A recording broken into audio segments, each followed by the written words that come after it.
Welcome to Inside Automotive with Jim Fitzpatrick.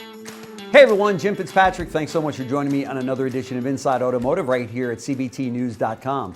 Nominations have been made around the country for the 2026 Time Dealer of the Year Award. Today, I am joined by Emily Marlow Beck, the third generation owner and president of Marlow Motor Company and Virginia's Time Dealer of the Year nominee. So thank you so much, Emily, for taking the time out of your busy schedule there running the dealership to join us on the show.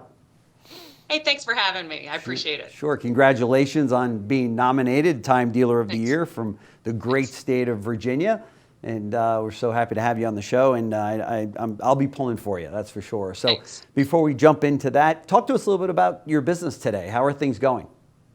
Things are good. I mean, we're close enough to the DC market that we kind of hold our breath and we feel every bit a little, all the little bumps and things that are going on to DC. We're about 60 miles out, so a lot of our customers are either government workers or government contractors, or they have family members who are government workers or government contractors. So we're happy that things are kind of moving along as far as the government's concerned, but things are good.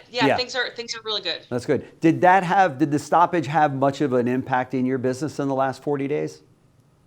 Yeah, you feel it a little bit because people are just afraid to make decisions. A lot of traffic, but not a lot of decision making. So we're hoping that it'll kind of rebound.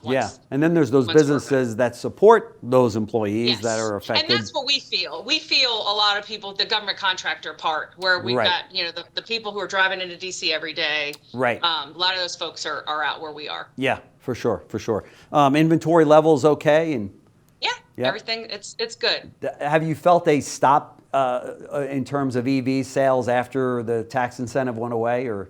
Now, our market isn't a real heavy EV market anyway, so we're not going to feel that as much as maybe someone in a different kind of market that's going to be a little bit more. But for sure, we definitely, to the extent there was that sort of demand, it's cooled a little bit. Yeah, sure. I can imagine. So you're the first woman since 1998 to be named Virginia's nominee for the Time Dealer of the Year. What went through your mind then, and what was that like? Well, when I got the call, when Don called me, I was shocked. I was surprised. It wasn't what I was expecting. And it just was a surprise to me. Of course, I was excited. That was my first thought. My second thought was, I lost my father about a year ago, this time last year. Sorry to hear that. In 2024. And my thought was, gosh, I really wish Dad would be here for this. That was the second thought. I remember growing up, I don't think I met a female dealer until I was a practicing attorney. It just wasn't something that I had ever seen. And, I'd go to the NADA and I'd see the pictures, and every once in a while you'd see a picture of a female dealer, but it really wasn't something that was really common. And now it is more common, and now we're starting to see that a little bit more. Right. But not enough though, right? Not enough. Right, exactly. Do you have kids or daughters, by the way, coming up behind you? Or? They're too young. So I have two boys. I have a 16-year-old and a 13-year-old, and they wash cars, and they do all the stuff that I did. And I have a 9-year-old nine-year-old daughter, and she is quite the entrepreneur. But there's a difference between selling her crafts and selling cars. We're gonna let her keep selling her crafts for now.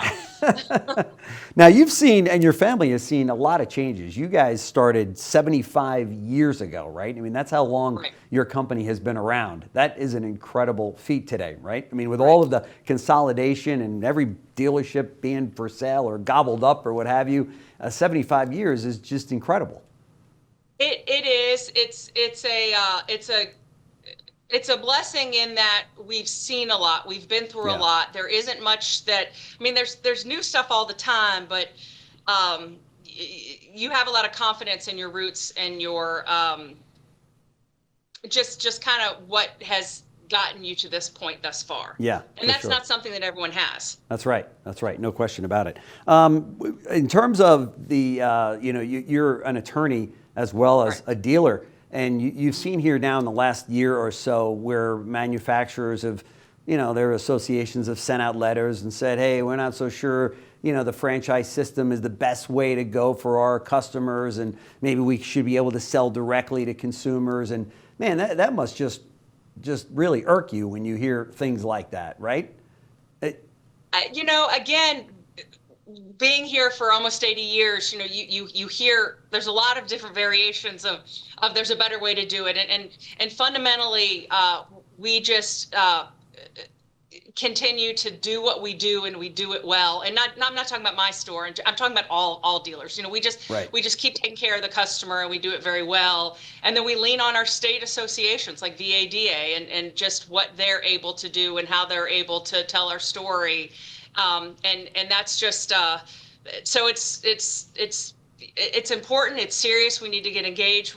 But we need to also just really show the world and tell our story about how we do things better. That's right. That's right. You bring up care and caring. You also started the CARES committee that gives employees a voice in shaping the culture in your group. Tell us about that and what kind of impact that's had on morale. Yeah. Well, what I found is that as dealers, we're always going to take care of the community. We're always going to do what is the right thing to do. And in the past, we might, cut a check or do something. It was kind of high level stuff. Sure. And that didn't really trickle down to our team. Yeah. And not only that, the things that I care about may not be the things that my team cares about. And so we learned this through something that I talked to you about a few years ago. We did this event called 75 Acts of Kindness. Yep. We learned that when we get our stuff to come from a grassroots level, when we get our ideas from our team, the things that they care about, it spreads better, it works better, it gets more traction, and it's not just ownership walking around with a clipboard saying, hey, we're doing this thing, we need you to do it. It's them coming to me saying, hey, there's this thing I care about, can you get behind me on it? And we just found that not only is it more successful, but people are more engaged. It's a great way to model our culture of humility and servanthood and things like that. And so it's been a really good thing for us. That's right. And today's generation of people coming into the industry and coming into the workforce, they want that, right? They want there to be they want to associate themselves and work for a company that's got a cause that's greater than themselves, right? They want to feel like what they do matters, and they want to feel like where they work matters, and they want to feel like they're making a difference. And so I found that it works better if I let them tell me what they care about. Yeah. And I can get behind them as opposed to me telling them what I care about and asking them to get behind me. Yeah, very, very good point. Very good point. And as you know, in the industry, not necessarily at your group, but we do suffer from somewhat of a high turnover. And things like this matter in keeping people because, as we know, that's probably one of the most costly areas of running a dealership is that turnover. The people leave, you got to retrain, you got to hire, you don't know if they got the right one. It's a heck of a lot easier to keep people than to try to find the next thoroughbred out there, right? Absolutely. Yeah, absolutely. For sure. What's been the most rewarding part of your journey so far? I mean, you got a lot of runway ahead of you in running stores, but both as a dealer and a community leader. Oh, gosh, I think just seeing my team grow, seeing people in my team grow. Every dealer's got a story of this, hiring this kid out of high school who knew how to work hard but didn't have a lot of skills, and then you look back some years later and oh my goodness, they're a senior master tech and they're feeding their family and they're to be part of that journey is the most rewarding thing. And we see that in service, we see that in sales. You'll see the sales guy who comes in and doesn't know how to shake hands, or he doesn't know how to look someone in the eye, and the next thing you know, he's grown into a sales manager. I think that's the most rewarding part. That's the part that gets it's funny, and Dad used to always tell me this, and I think he was right. He said that everyone will talk about people who work for you. Yeah. And when you really think about it, like, they're working for you, but you're working for them. Yeah. I mean, you're really working for them to be able to help them meet their goals. And so that's been the real joy. That's right. Dad was smart, that's for sure. He realized that. Very, very smart. Yeah. So I mentioned earlier the consolidation of the industry. Any acquisitions on the horizon for your group? You looking to grow? the media, not just saying the news is always asking things. No, not, I would love that opportunity. And that would be something that I would definitely welcome if that opportunity were to present itself. Yeah, that's great. Well, maybe after this broadcast, it's going to. So. Yeah.